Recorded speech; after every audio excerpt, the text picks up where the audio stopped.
I'm banning myself from leaving the house today. And thank God I'm home alone, because I swear, if someone even breathed wrong in my vicinity right now, I would scream. Or cry. Or maybe both. I'd scry? But even though I'm feeling like a hormonal, oversensitive, tired piece of raw chicken, I really want to make some art. Now, maybe you've heard of gentle parenting. Well, this week, we're gentle pair-arting ourselves. Get it? I'm starting some new paintings for going wearing pants and sharing what I did to go with the flow of how I felt this week and why I actually don't believe burnout is a real thing. Oh yeah, I said it. So controversial, yet so brave. Alrighty, let's get this show on the road. So, how did I get from here, feeling more than a bit blah, to here, having a relaxing and enjoyable painting experience? Well, we'll get to that in just a second, but first I want to share with you one of my resources I use frequently when I paint. The website that I'm using for the reference photos for these paintings is pexels.com. It has really nice high quality stock photos. So I have an account. I used to just save photos from here onto my iPad, but I would actually never end up using them. They'd get lost in my camera roll. So I finally made an account so I can just have all of these photos together. So whenever I want like a reference photo that's not from Pinterest, I will come on here and I'll just save them on here and I'll just come back here and be able to find them. Okay, where were we? Oh yeah, enjoying making art when we're not feeling our best. So firstly, a little bit about me, and maybe you can relate. I'm a weird combination of extremely chill and extremely stressed at all times. I can't really explain it. It's like I'm chill because I know we're just spinning around on a big blue ball in space and nothing really matters. But I'm extremely stressed because I love doing things on this big blue ball and I want to do all of it right now. This is especially true when it comes to art. I have a million ideas and a million paintings to finish, and then I put a million iced coffees into my system, and boy, do I get things done. But do I really enjoy them? That's the $1 million question. This constant to-do list and this eternal ticking clock inside me gets me so wound up that I find myself rushing through art making on autopilot because, oh my God, I should.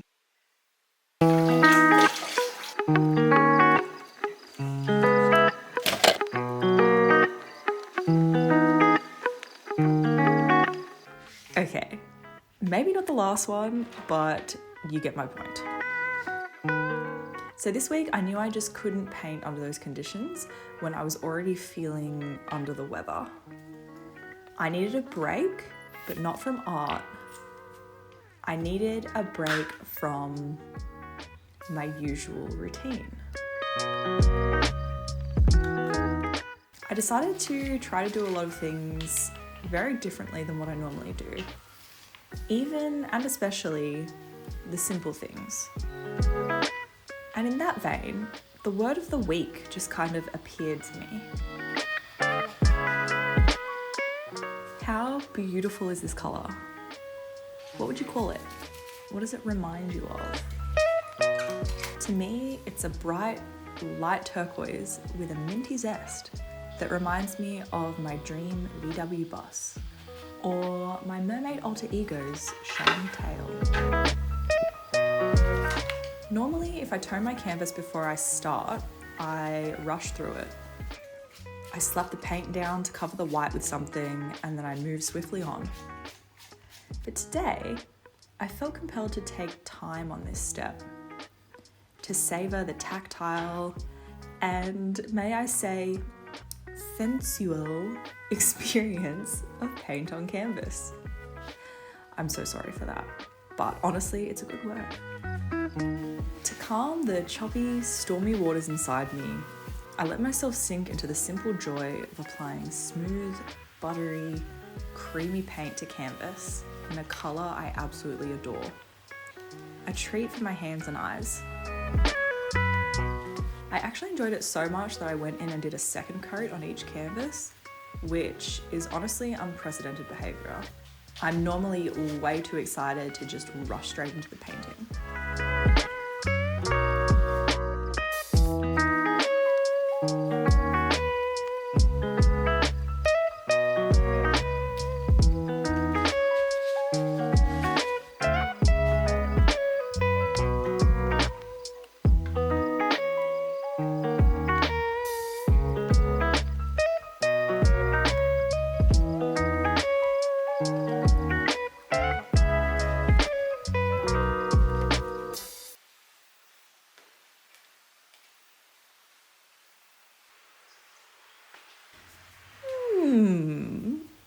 I think it's time to do something illegal. Oh my god, you're still here and didn't immediately report this video to the authorities? You're a real pal. A real pal with a criminal streak. I like that. So, okay, I guess what I've decided to do isn't criminal in the strict sense of the word, but in the art world, this is completely punishable. I decided to cover this failed oil painting with acrylic. Using the same paint I used for the other canvases, I'm creating a plain background so I can use this canvas again, because it physically hurts me to throw canvases away. I just don't do it, usually ever. If you don't know, you're never supposed to use acrylics over oils. Oils over acrylics is totally fine and good, and is what I'm actually doing for these paintings, but never the other way around. If you do, the plastic component of acrylic dries faster than oils, so it can crack the oil paint underneath. However, because this was a dud painting, I removed a lot of the paint with turpentine a few months ago, so it's had ages to dry, and there wasn't that much paint left on the canvas after I wiped it with turpentine anyway. So I think it's going to be fine, but just to be sure, I'm not going to sell this piece for a good 6 months or so, just so I could be sure it's okay. Now, I can't tell you how much it lightened my mood to do something that I'm not supposed to do. To just say, to hell with it, do something dumb. Kind of my life motto, to be honest. In the smallest way, with the tiniest of stakes, can be so freeing and can instantly bring joy into your art practice. The worst that could really happen is that, I painted a painting that I really like, but that gets little cracks in it and I can't sell. But I've still had a learning experience with the painting. I'm still doing a landscape, which I don't normally do. So I'm getting that practice in and I'm just enjoying the painting process. So yeah, low stakes, high reward.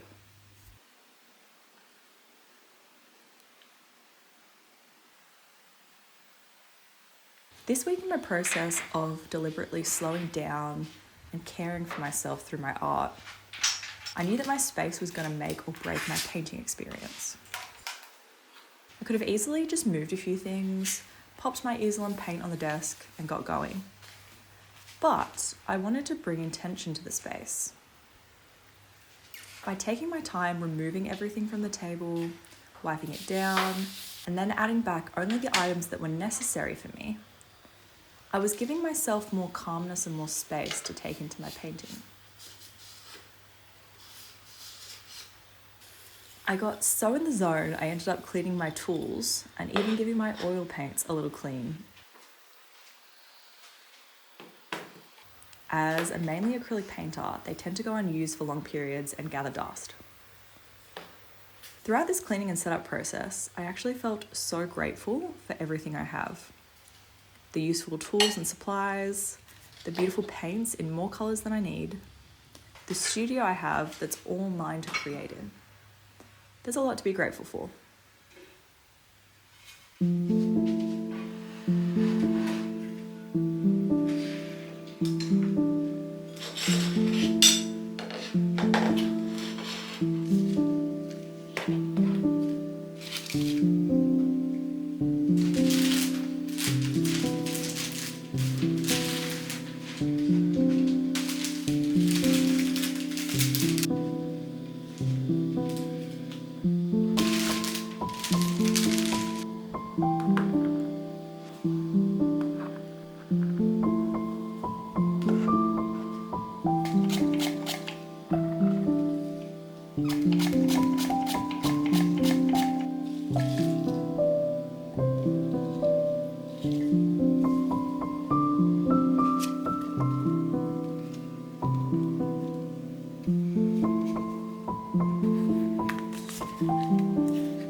While I was cleaning my paints, I was sorting them into two piles.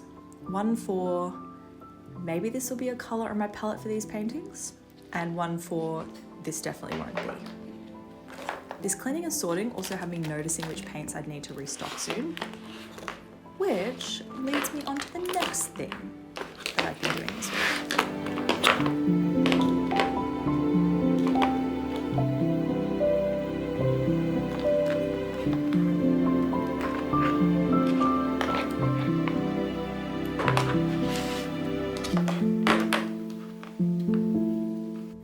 Allowing myself to go on mini side quests. So I knew my attention span and ability to just sit my butt in my chair and paint would be pretty low this week. A good 75% of me just wanted to lay on the couch and nap like a sickly Victorian child. So to keep myself in the studio, I decided I would let myself go on what I like to call my little side quests whenever I wanted. Going back to the paint cleaning, I noticed I was running really low on this black. The other black I have is this one, and it got me thinking. I don't actually know off the top of my head what the difference between all the blacks are. So I stopped what I was doing and let myself research that. And when I was toning the canvases, I had leftover paint, which led me to painting an old plant pot I had, which led me to doing this to these plant pots. And the herbs I had on my table, I put them there specifically because I knew I'd remember to repot them if they were in my field of vision. So I took a little break and did just that. And planted some lettuce seedlings while I was at it.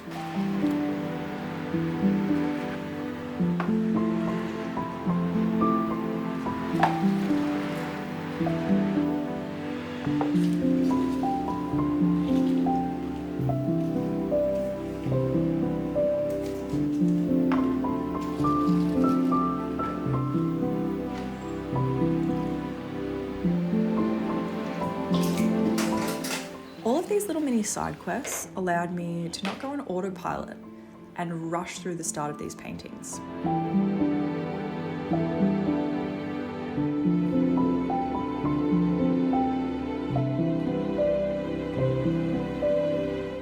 I wasn't in a rush to do anything.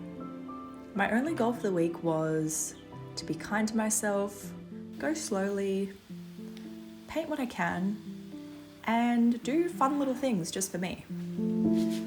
And I think I can happily say I achieved that.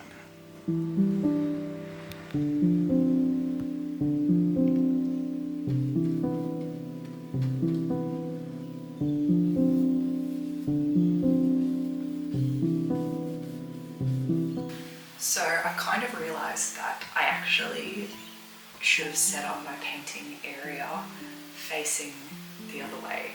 The whole reason I put this desk in the middle of the room was so I could access it from both sides. But because the window's there, next time I'm gonna paint sitting on that side so the sunlight's coming behind me. Because I feel like, even though it's pretty light in here in person, on camera, filming from behind me, it's like really backlit. So, no. I'm just gonna stay where I am for this video, but yeah, next time I'm probably gonna switch it up. Yeah.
Feel your breath in my lungs, do you?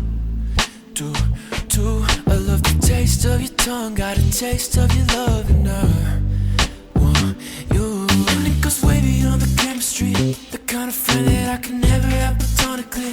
And they don't know about what's going on behind the scenes, but they don't need to. I swear I'll keep it between you and me. What we're doing, yeah.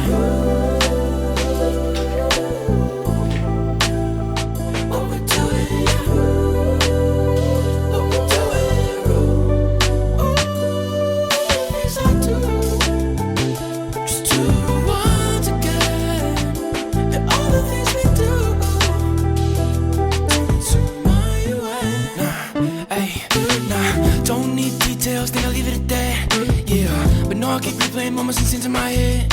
Yeah, I'm waking up tired, but you're next to me in the bed. We're not even getting no rest. No, we ain't got time for that. And we ain't got patience. Clothes on the floor, room is messy, won't pick it up, I'm too lazy. Yeah, wanna stay here all day, cancel plans, friends say I'm changing up. But you know I change for you, and you know I'll keep it real quiet, no explaining what we're doing. Yeah.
So I think you can tell I feel better because I actually have clothes on my lower half today.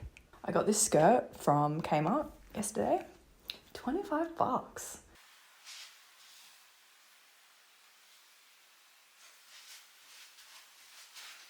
Honestly, I think I've got to stay away from Kmart for the foreseeable future because they've got really cute clothes at the moment. 25 bucks, 5 bucks for the belt. Like, come on. So it's the end of the video, nearly, and I thought we'd have a little chat, shall we? So at the start of the video, I told you that I didn't believe that burnout was a real thing. And you may have been thinking, wow, what a wild and incredibly naive statement to make. Who does she think she is? So for any of you that may be mad at me undermining your experience, please enjoy this video of my dog trying to be a little people. Look at him.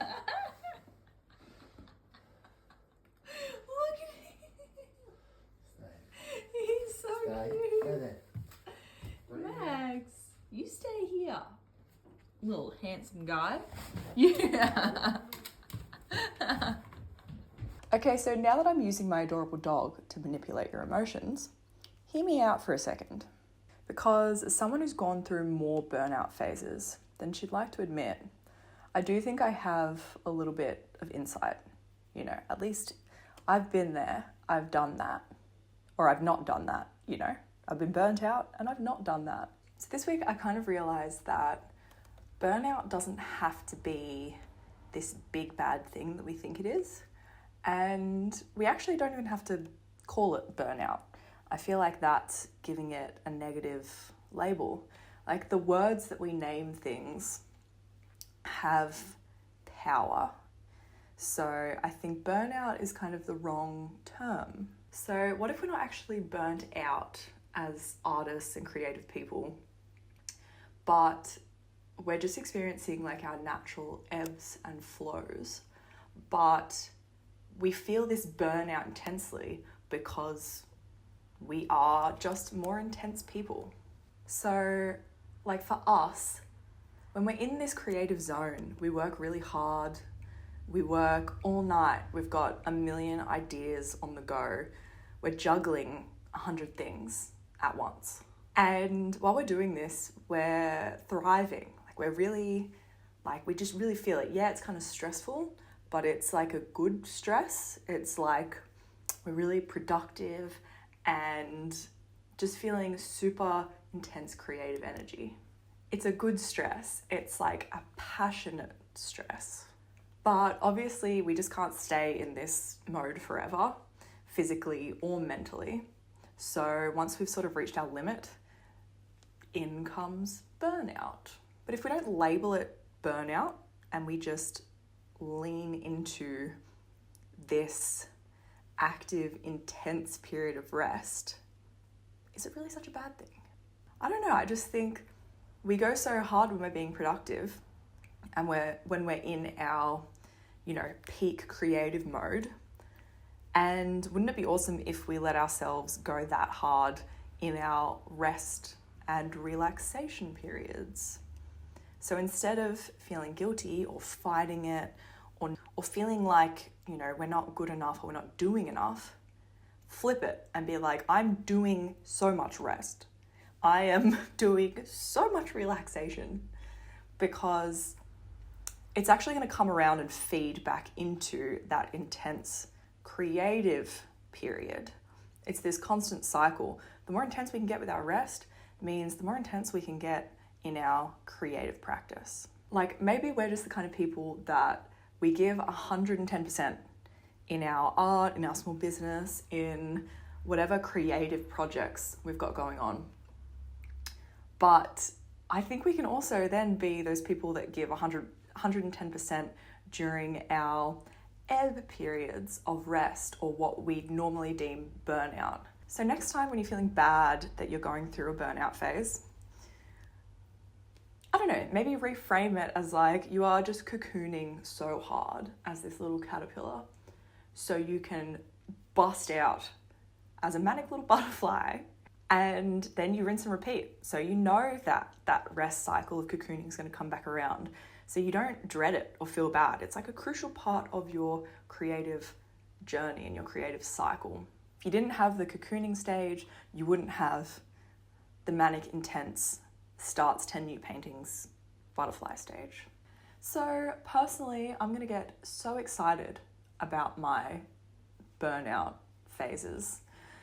From now on, I'm going to be a professional chiller, an award-winning relaxer, because I know the more I lean into my rest, the more creative energy I'm going to have later.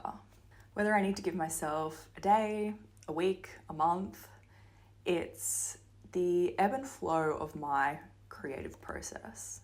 It's the tides of my productivity. And it's intense and unpredictable, but hey, So am I.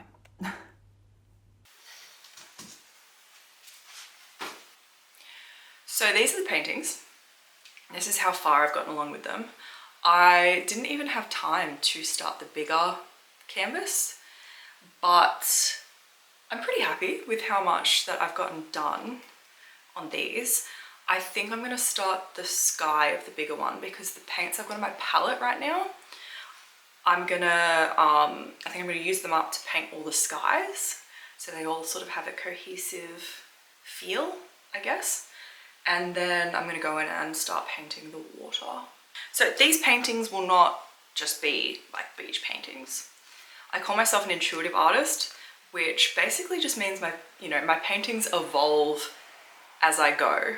Like right now, I don't really know what these are going to be. I know I sort of want them to be landscapes, but I'm going to be adding like surreal elements into these paintings. But I don't really know what those elements are going to be yet. And because I've actually used oil paint on these, which I don't normally use, my process is going to be different. So I'm pretty excited about continuing these and seeing where they go. I want to enable myself to, feels weird to be talking like this. I'm going to put these down. I want to enable myself to be the kind of artist that can use any medium and not box myself into like, this is my style, this is the medium I use, to these rigid rules. I feel like as an intuitive artist, that also goes for like the medium that I want to use. So this week, I wanted to slow down. So I wanted to use a medium that would force me to slow down. So I used oils.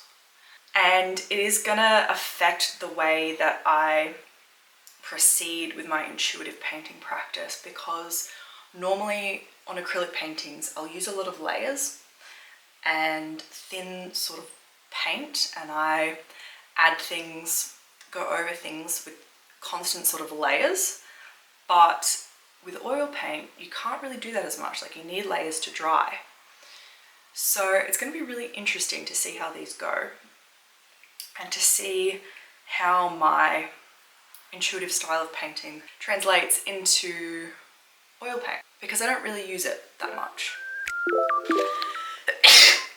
Oh, thank you so much for coming along on the journey this week, and I'll see you in next week's video. Okay, bye.